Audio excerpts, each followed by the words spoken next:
Чем пахнет лес? Лес пахнет тишиной, росой утренней, еловой хвоей, мятой, травой зеленой, белым грибом, мхом и ягод сочных, терпким ароматом.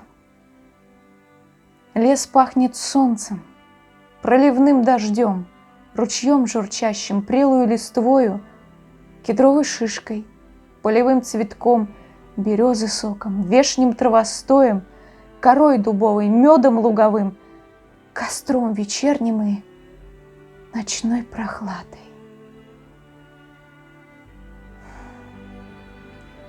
Лес пахнет счастьем, правильно, простым, таким, как есть, и большего не надо.